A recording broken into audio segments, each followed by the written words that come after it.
Salve, salve pessoal, bem-vindas, bem-vindos e bem-vindes a esse encontro virtual, não presencial, assincrônico e experimental que eu chamei de Ética Pirata, Novas Formas de Produção Cultural na Literatura. Antes de começar, eu queria agradecer muito a duas pessoas que são essenciais para poder realizar esse projeto, essa videoaula, que é o Guilherme Martins, que está sentadinho bem na minha frente, atrás das lentes da câmera, que é o cineasta e também editor dessa videoaula, e a Flora Barros, que ela é coreógrafa, artista e gestora desse espaço que nós estamos agora, que é o Greta Galpão. Então, muito obrigado, camaradas e amigos. Essa aula de hoje, eu pensei em trazer ideias muito iniciais, esboços, pistas, coisas que eu tenho me dedicado a pensar e a produzir no campo da produção cultural em literatura. E para fazer isso, eu pensei em dois movimentos. O primeiro movimento, ele é de um teor, de uma qualidade um tanto mais teórico, filosófico, conceitual, são ideias ou conceitos que me inspiram e que trazem também um norte, uma direção para algumas práticas. E a segunda parte é uma parte mais prática, mais voltada a experiências concretas que eu analisei, fiz parte e continuo executando no campo da produção cultural em literatura. A primeira parte eu vou tentar abordar um pouco, assim, trazer um pouco umas referências dessa ideia de uma ética pirata e o que isso pode trazer para a gente. E no segundo momento eu vou analisar algumas experiências práticas, principalmente a Rizoma Livros e a Flipei, que é a Festa Literária Pirata das editoras independentes. Então, por ética pirata, eu queria trazer uma ideia de um filósofo norte-americano, Hakim Bey, que é um filósofo anarquista, libertário, que inspirou muita gente ao longo do mundo e foi uma figura muito importante para os novos movimentos sociais no campo da autonomia e do anarquismo. O Hakim Bey, ele tem dois livros que eu queria emanar e trazer para a gente conversar hoje. Um chamado, bem conhecido, Zonas Autônomas Temporárias, que a sigla em português é ZAT, e um outro pouco conhecido, mas também com uma tradução em português no Brasil, que se chama Utopias Piratas. E aí eu queria trazer então um trechinho inicial de como ele abre esse livro, né? De como é que ele convida a gente a começar a pensar sobre essa utopia pirata. Os piratas e corsários do século XVIII montaram uma rede de informações que se estendia sobre o globo. Mesmo sendo primitiva e voltada basicamente para negócios cruéis, a rede funcionava de forma admirável. Era formada por ilhas, esconderijos, lugares remotos, onde navios podiam ser abastecidos com água e comida, e os resultados das pilhagens, dos roubos, eram trocados por artigos de luxo ou de necessidade. Algumas dessas ilhas hospedavam comunidades intencionais, mini-sociedades, que conscientemente viviam fora da lei e estavam determinadas a continuar assim, ainda que por uma temporada curta, mais alegre.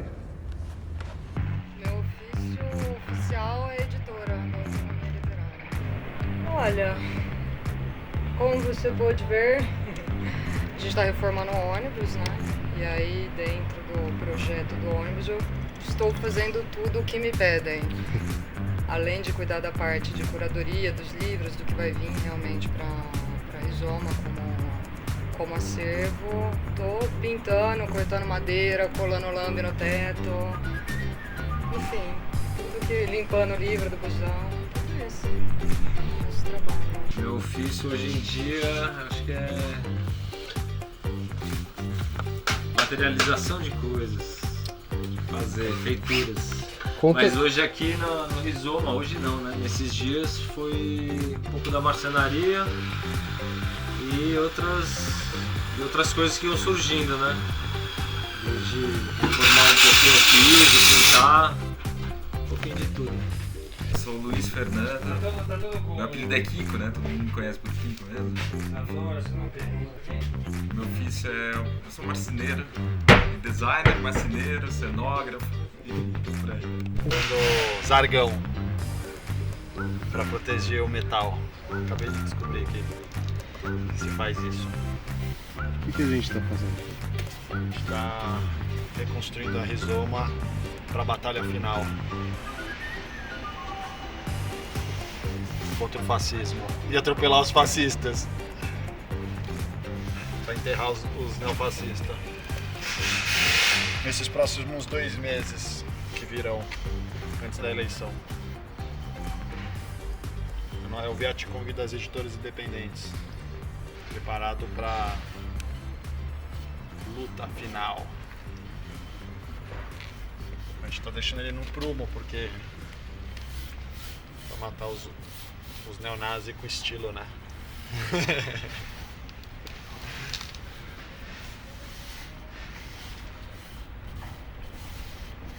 É isso que estamos fazendo.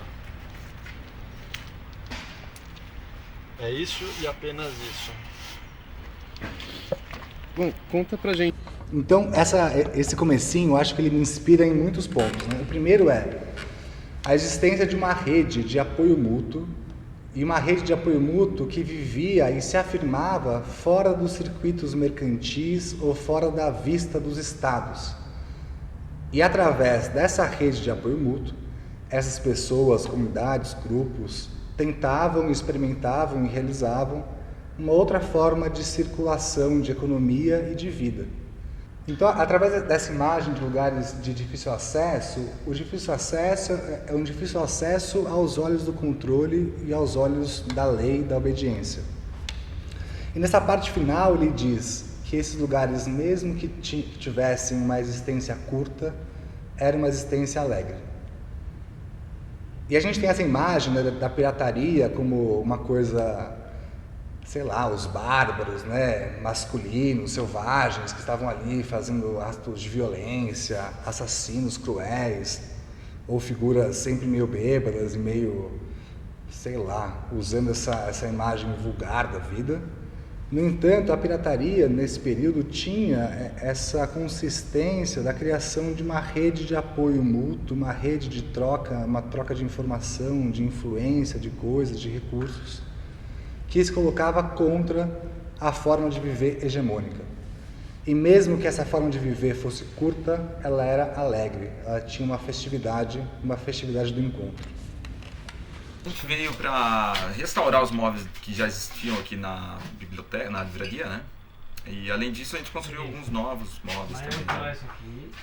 Pra, enfim, acomodar melhor os livros também, deixar eles mais fixos, de uma forma que não precisasse ficar tirando e tal, toda vez que estacionasse o busão, né? Então de uma forma que agora ele está permanente mesmo, sabe? E poder viajar sem todo esse trâmite, né? De pôr, tirar e tal, né? Era bem embaçado, sabe?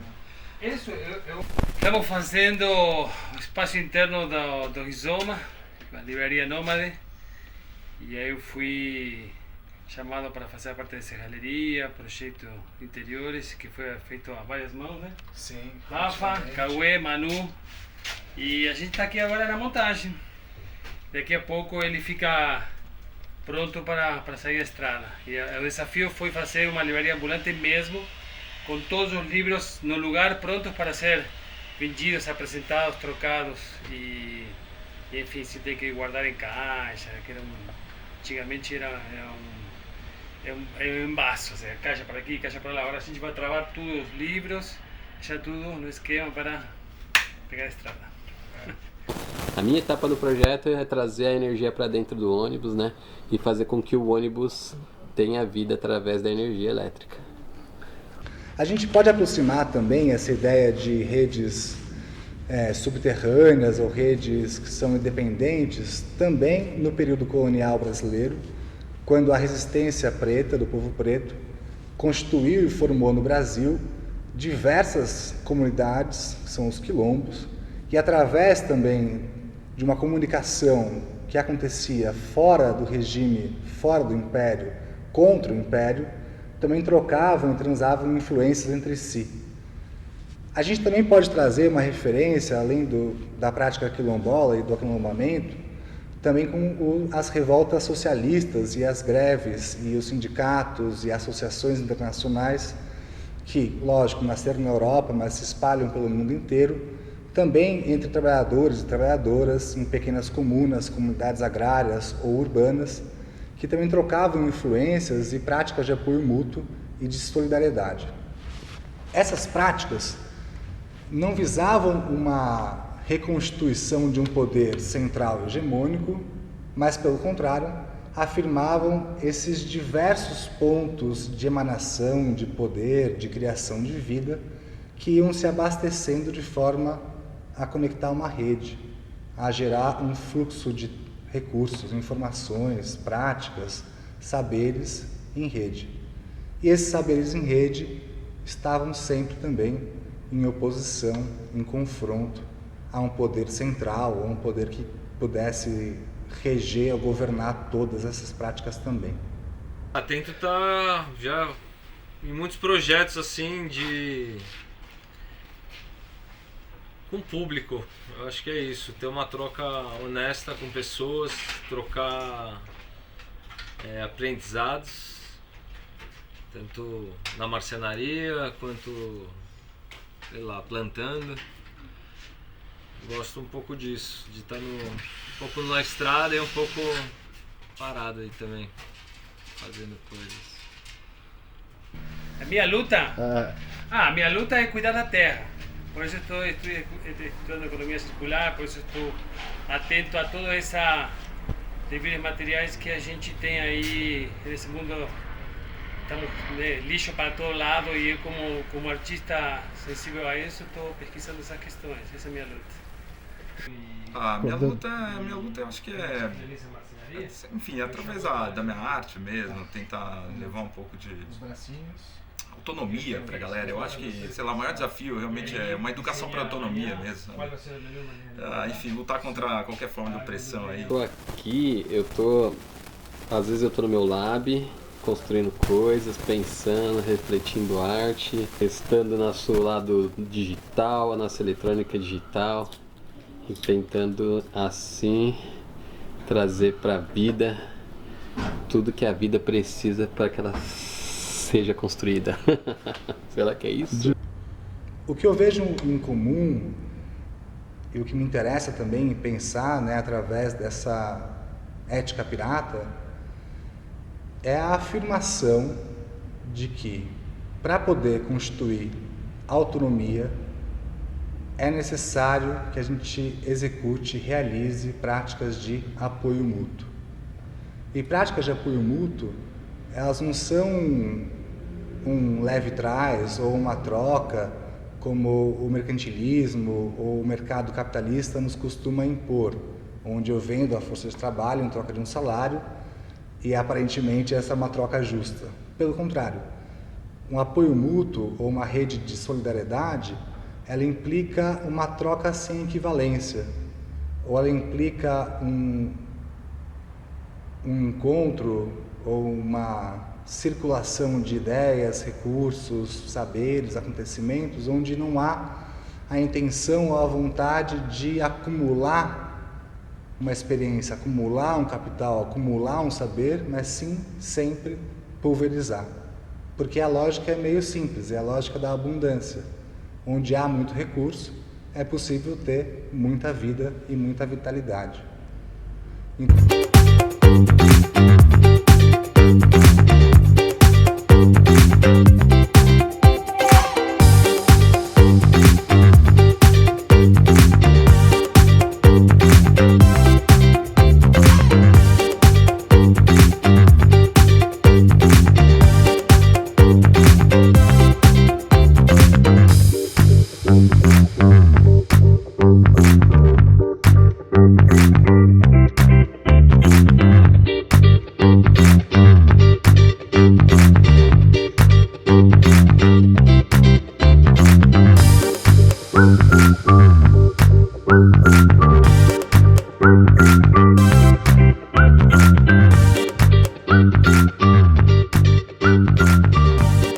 Bom, eu trabalho na Autonomia Literária, sou uma das fundadoras da Autonomia Literária. A gente trabalha com livros que a gente acredita que tem alguma relevância ou que tem que sejam algum tipo de arma para combater essa catástrofe global que a gente está vendo acontecer, seja de governo, seja de estado das coisas mesmo. Então a gente trabalha numa linha de pensamento crítico, né? De livros que ajudam a fazer você pensar de maneira crítica. É isso. Então acho que esses dois conceitos, né, três conceitos, né, de ética, de autonomia, rede e apoio mútuo, eles são essenciais como